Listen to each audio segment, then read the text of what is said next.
Olá, eu sou o Gustavo. Assim como a Júlia falou, acho que nem todo mundo conhece, mas eu e a Júlia a gente está no programa de residência pedagógica e ela deu aula de lipídios e eu vou dar essa aula de proteínas para vocês, certo?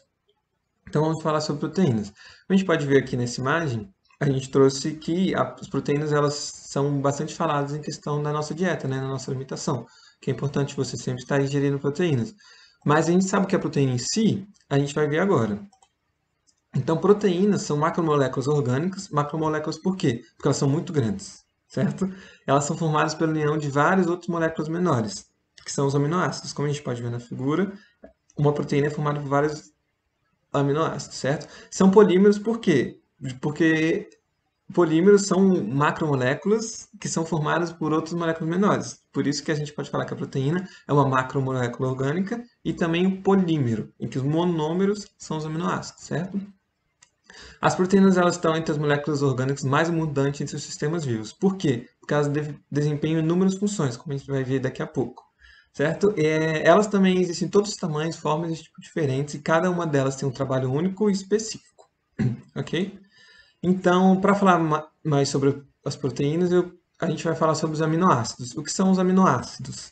Aminoácidos é um grupamento amino, como a gente pode ver aqui na imagem, NH2, mais o ácido carboxílico, mais o radical que varia. Por que o nome aminoácido? Justamente por conta desses dois grupos. Como a gente pode ver aqui em verde, o grupo amino, e em vermelho o grupo ácido carboxílico. Daí que vem o nome aminoácido. E esse grupo R aqui, ele é importante por quê? Porque todos os aminoácidos vão ter o grupo amino e o grupo carboxílico. Mas eles vão ser diferentes por conta desse grupo R. E eles vão ser compostos essencialmente, como a gente pode ver aqui, carbono, oxigênio, nitrogênio e hidrogênio. Então, a gente vai ter 20 tipos diferentes de aminoácidos. Então, a gente vai ter 20 tipos diferentes de grupo R que vão formar esses diferentes aminoácidos. E juntos eles podem formar milhares de proteínas diferentes. Por quê? A gente pode pensar no alfabeto. No alfabeto a gente tem 26 letras e a gente consegue formar milhares de palavras, certo? E a proteína, com a proteína é a mesma coisa, porque com 20 tipos diferentes de aminoácidos a gente pode formar muitas proteínas mesmo. Então, desses aminoácidos, a gente vai dividir eles em dois grupos, que vão ser os essenciais e os naturais não essenciais. Os essenciais, por que a gente chama eles de essenciais? Porque eles são aqueles que o nosso organismo ele não consegue produzir, eles são obtidos pela alimentação. Mas como assim? A gente, naturalmente, a gente consegue produzir alguns aminoácidos, que são os aminoácidos naturais. Porém, esses essenciais a gente só consegue através da alimentação, certo? Por isso que é muito importante a gente ter uma dieta que tenha grande parte de proteína, porque a gente precisa desses aminoácidos essenciais que a gente não produz. E eles são importantes por quê? Porque, como eu falei, como a gente vai falar mais um pouco, as proteínas, elas desempenham muitos papéis que são muito importantes no nosso organismo. E por isso a gente vai precisar desses aminoácidos essenciais para formar proteínas para fazer as funções dos nossos organismos. Ok? Então vamos lá. Aqui eu trouxe os 20 tipos diferentes de aminoácidos, certo? Como a gente pode ver, todos eles têm um NH2, NH2, NH2, e todos eles têm o ácido carboxílico, que é o O2H, como a gente pode ver. Aí eles vão se diferenciar no seu grupo R, né? No grupamento R. Então, vamos lá. Proteína. Aí, o que a gente tem? A gente tem que os aminoácidos eles são ligados um ao outro por essa tal de ligação peptídica, certo? É uma ligação covalente, como a gente pode ver aqui, que une os dois aminoácidos vizinhos uma molécula de proteína. Então, aqui você tem a glicina e a alanina, eles vão se ligar e formar um dipeptídeo, certo? Essa ligação ocorre entre o grupamento amino, aqui, NH2, e o ácido carboxílico do aminoácido vizinho, certo? As moléculas resultantes, por exemplo, a gente tinha a glicina e a alanina, dois aminoácidos. A molécula resultante aqui foi a glicilalanina, que a gente chama de peptídeo. Se a gente tem a ligação de dois aminoácidos, a gente tem um dipeptídeo, como a gente pode ver na imagem. Mas se a gente tem três, vai tripeptídeo. Vocês têm vários, porque proteínas, elas às vezes têm milhares, centenas de aminoácidos. Então a gente chama de polipeptídeo, ok? Então a gente tem o quê? Que cada proteína das nossas células consiste de uma ou mais cadeias de polipeptídeo. Então toda proteína da nossa célula vai ser uma cadeia formada por vários aminoácidos que são ligados pela ligação peptídica, ok? Então, a gente vai passar para as funções das proteínas. Funções eu trouxe. As proteínas, na verdade, elas desempenham inúmeras funções. Eu trouxe as mais importantes aqui para a gente, que são, eu trouxe 6, né? Eu trouxe, essa tabela está aqui para quando vocês forem ver os slides, vocês conseguirem ver. Mas eu vou passar uma função de cada vez. A gente vai começar então pelas proteínas estruturais. As proteínas estruturais, elas têm papel na construção de diversas estruturas do organismo. Então, é basicamente por estrutura. Certo? Eu trouxe dois exemplos aqui, que seria a queratina, que é uma proteína hipermeável que recobre a epiderme, protegendo vertebrados terrestres contra desidratação, presente em pelos e unhas.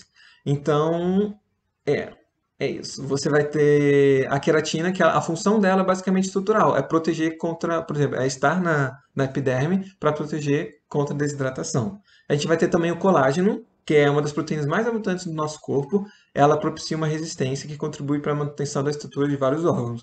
Então, basicamente, as proteínas estruturais, elas vão ser importantes nas estruturas das células, certo? Assim, das células, dos órgãos, do nosso organismo em geral. Aí a gente vai ter as proteínas de defesa. As proteínas de defesa, elas protegem o nosso organismo de corpos estranhos e patógenos, né? Um exemplo que eu trouxe aqui são os anticorpos. Como a gente pode ver aqui na imagem, tem 5 exemplos de anticorpos diferentes que são produzidos pelo nosso corpo. Esses anticorpos são o quê? São proteínas que são produzidas pelas nossas células de defesa que impedem que o organismo patógeno desencadeie danos ao organismo. Então, essas proteínas de defesa são produzidas pelos nossos organismos para combater os organismos patogênicos, certo? Então, a gente vai ter as proteínas transportadoras que vão ser responsáveis por carregar algumas substâncias específicas, como, por exemplo, a hemoglobina, que ela é presente no interior das hemácias, né, que fica no sangue, e ela que vai fazer o transporte de gás oxigênio e gás carbônico no sangue, certo? Então, as proteínas transportadoras, elas são responsáveis por transportar substâncias, ok? A gente vai ter os hormônios. O que os hormônios fazem? Os hormônios eles coordenam a atividade de diferentes sistemas corporais. Como assim? Um exemplo é a insulina e o glucagon. Eles são hormônios relacionados com a manutenção da taxa adequada de glicose no sangue. Como a gente pode ver aqui na imagem, por exemplo, o papel da insulina é o quê?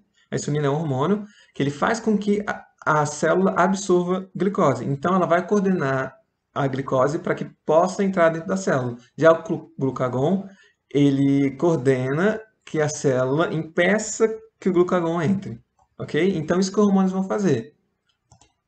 Já as enzimas são proteínas que aceleram reações químicas das células e do organismo. Então, eu trouxe 3 exemplos aqui que estão relacionados com nutrientes, né? A amilase, a lipase e a protease, elas quebram nutrientes na comida em pequenos pedacinhos para que possam ser absorvidos mais facilmente. Então é isso que as enzimas vão fazer, elas vão acelerar reações. São reações que, sem elas, ou não aconteceriam, ou aconteceriam de uma forma muito lenta, que com elas, essas reações são muito mais rápidas. Por exemplo, a quebra de amido, a quebra da pepsina, ou não, perdão, a quebra de proteínas, a quebra de lipídios, de ácidos graxos, elas acontecem muito mais rápido com as enzimas, ok? E a gente tem também a de armazenamento. As proteínas, elas também fornecem alimento para o desenvolvimento inicial de embriões ou de mudas. E 2 exemplos de proteínas de armazenamento que eu trouxe é a albumina, que é presente na clara do ovo, que ela vai nutrir o embrião de uma ave, por exemplo. Então, a albumina ela é muito importante porque ela serve como alimento para essa ave poder se desenvolver dentro do ovo. Outro que a gente tem também é a caseína, que é presente no leite dos mamíferos, que é fundamental na nutrição de mamíferos jovens. Então, como a gente pode ver, as proteínas de armazenamento, elas são importantes no desenvolvimento de embriões e de mudas, ok? Aí, a gente vai falar então sobre a estrutura das proteínas. As proteínas, elas vão apresentar 4 níveis diferentes de organização estrutural, certo? Que vai ser estrutura primária, secundária, terciária e quaternária. Então, a estrutura primária nada mais é do que os aminoácidos de forma linear, ok? A estrutura secundária ela já vai ter uma conformação diferente, porque esses aminoácidos, os seus grupos R, eles vão fazer pontos de hidrogênio, eles vão ter interações entre si, e acaba mudando um pouco. Então, dá uma entortadinha, assim a gente pode falar, nesse caso que seria a alfa-hélice. Então, ele dá uma entortadinha. A estrutura terciária seria, por exemplo, aqui nessa imagem, toda essa proteína está em estrutura secundária. Toda essa proteína está em alfa-hélice. Só que o que acontece? Acontece que as interações elas não param. Então, Então você continua tendo interações dos grupos R dos aminoácidos, que faz com que essa estrutura secundária ela se dobre sobre si mesma. Como a gente pode ver aqui, ela está reta aqui assim, né? E ela acaba se dobrando. Então isso seria a estrutura terciária, seria a secundária dobrando sobre si. E a quaternária nada mais seria do que duas cadeias terciárias, né? Duas cadeias de estrutura terciária que se unem para formar uma proteína. Ok? Bom, então agora a gente vai falar sobre a desnaturação proteica. E o que seria a desnaturação proteica? Seria a alteração da estrutura espacial da proteína. O próprio nome diz, né? Desnaturação. Então é você, de certa forma, tirar a proteína do seu estado natural. Então a gente viu que o estado natural da proteína é se ter estruturas secundárias e terciárias que é natural da proteína, no ambiente natural dela, ela vai se enovelar, se enrolar sobre si, como a gente viu. E a desnaturação proteica seria o quê? Seria o contrário disso. Seria a proteína está no seu estado normal, você altera o estado dela e ela fica desnaturada. Então, a estrutura espacial normal dela é alterada. Como a gente pode ver aqui, a espacial dela era normal e agora ela está Oi, filho, deixa eu... Enfim, aí, como que a desnaturação proteica ela pode ser provocada? Ela, ela pode ser provocada por alguns fatores, que seria a exposição à radiação ultravioleta, temperaturas muito altas ou muito baixas, elevadas concentrações de sal e a variação do pH, tanto para o meio mais ácido ou mais básico. Aí eu trouxe esse gráfico aqui para a gente ver. Essa linha azul aqui mostra a temperatura ótima que essa proteína ela atua. Como a gente pode ver aqui, está escrito atividade enzimática, que como a gente viu, que seria uma proteína, né? Que enzima é uma proteína. Aí a gente pode ver que a partir dos 40 graus Celsius, ela ocorre essa desnaturação. Então acontece o quê? Que essa proteína, numa temperatura muito alta, ela perde sua conformação da estrutura. Então, a partir dos 40 graus, isso acontece com a proteína, ela começa a se desenrolar. Então ela acaba perdendo sua função, como que está escrito aqui, que as proteínas desnaturadas elas geralmente perdem essa função, certo? Só que o que acontece? Acontece que essa desnaturação ela pode ser revertida. Aí eu trouxe um exemplo aqui para vocês, que seria o do ovo. Como eu já falei, a albumina ela é presente na clara do ovo, né? Então a gente sabe que, por exemplo, quando a gente frita o ovo, como a gente cozinha o ovo, como está aqui, depois de cozido, a clara ela fica branca, certo? Então, esse processo da clara, que era líquida, ficar branca é a desnaturação proteica que ocorre através de altas temperaturas, certo? Então, esse é um exemplo que eu trouxe para vocês. Aí, o que acontece? Essa desnaturação, ela pode ser revertida. Ela não é para sempre. Não necessariamente pode ser para sempre. Então, ela pode ser revertida se a estrutura primária do polipeptídeo ainda estiver intacta. O que isso significa? Significa que os aminoácidos eles têm que estar juntos, eles não podem ter sido separados, ok? Se eles forem separados, se ocorre uma desnaturação, que o aminoácido das proteínas se separaram, aí não tem como ela voltar, ok?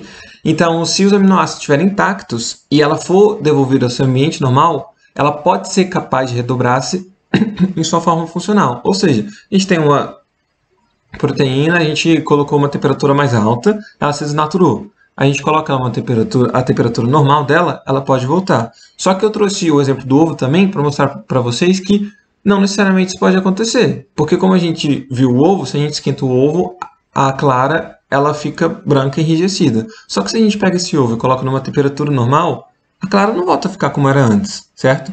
Então vai depender da proteína em si.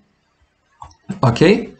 Então, agora eu vou falar um pouco mais sobre a proteína na alimentação, porque como a gente sabe, é bastante falado sobre como é importante você ter uma certa quantidade de proteína na sua alimentação, como é importante você consumir carne, produtos que contêm proteína. Aí eu trouxe isso aqui para falar para vocês por que é importante a gente se alimentar de proteínas. Primeiro, como a gente já viu, as proteínas elas apresentam muitas funções no nosso organismo, né? Como a gente já viu, como a gente já viu algumas que eu trouxe para vocês. E além disso, ela representa uma grande parte das moléculas orgânicas que a gente tem no nosso organismo. Certo? Aí o que acontece? A gente precisa de proteína para produzir proteína. Por quê? Porque para as nossas células produzirem essas proteínas, a gente precisa dos aminoácidos. E como que a gente consegue esses aminoácidos? Comendo, ingerindo alimentos que contêm proteína. certo? Então, o que acontece? A gente vai tomar um leite, a gente vai comer um ovo, a gente vai comer um feijão. A proteína que está dentro desses alimentos, o nosso corpo vai quebrar e separar os aminoácidos e usar esses aminoácidos para formar as proteínas que a gente necessita, ok? Aí, desses aminoácidos, a gente separou em dois grupos, como eu já falei para vocês, que são os essenciais e os naturais. Os essenciais são os que precisam fazer parte da nossa dieta alimentar. Por que eles precisam fazer parte da nossa dieta? Porque a gente não produz, a gente não consegue, através de outras substâncias celulares, produzir esses aminoácidos essenciais. Então, a única forma que a gente tem é através da alimentação. Já os naturais, eles são produzidos sem a gente precisar se alimentar. Então, a partir de outras substâncias, o nosso corpo consegue produzir. Aqui está esse númerozinho 8 e 12, porque a gente tem 8 aminoácidos que são essenciais e 12 que são naturais, certo? Aí, o que acontece? Acontece que as nossas principais fontes alimentares de aminoácido essenciais são carnes, leites e queijo. Então, a nossa alimentação em relação à proteína vai ser se o alimento ele consegue fornecer para a gente esses aminoácidos essenciais. E aí a gente tem o quê? Que geralmente derivados de alimentos de origem animal, eles contêm praticamente todos esses aminoácidos essenciais. Só que o que acontece? Acontece que os vegetais também possuem esses aminoácidos essenciais, só que geralmente são deficientes em um ou mais. Só que aí tem o que eu trouxe para vocês. A mistura do arroz e feijão, ela fornece todos os aminoácidos essenciais. Então, como a gente pode ver aqui nessa figura, o feijão fornece alguns aminoácidos essenciais e o arroz os outros. Só que na hora que você junta, come arroz e feijão, que a gente come todo dia, você consegue ter os aminoácidos essenciais. Então, eu trouxe aqui para gente, para mostrar para vocês que a gente consegue obter proteína de alimentos de origem vegetal também. Então, aqui é uma figura que mostra que quantas gramas de proteína esses alimentos possuem a cada 100 gramas. Então, por exemplo, aqui, peito de frango. A cada 100 gramas de peito de frango, a gente tem 31 de proteína, certo? E aqui, a cada 25 gramas, a cada 100 gramas de pasta de amendoim, 25 gramas são de proteína. Então, eu trouxe isso aqui, essa diferença de origem animal e origem vegetal, para falar para vocês que a gente não necessariamente consegue obter proteína, obter os aminoácidos essenciais só numa dieta de origem com alimentos de origem animal. Que se a gente optar por se alimentar apenas de alimentos de origem vegetal, a gente consegue obter todas as proteínas e aminoácidos necessários desde que a gente faça uma mistura, não coma só arroz, como a gente viu. A gente come arroz e feijão, a gente consegue todos os aminoácidos que estão presentes na carne. Então, eu trouxe esse slide para mostrar para vocês que tanto alimentos de origem vegetal quanto alimentos de origem animal, eles possuem as proteínas necessárias para a gente continuar funcionando, né? Então, foi isso. Essa foi a aula sobre proteínas. A gente deu para ver a importância das proteínas e como a gente consegue elas e como elas funcionam no nosso corpo, né? Então é isso, pessoal. Ok?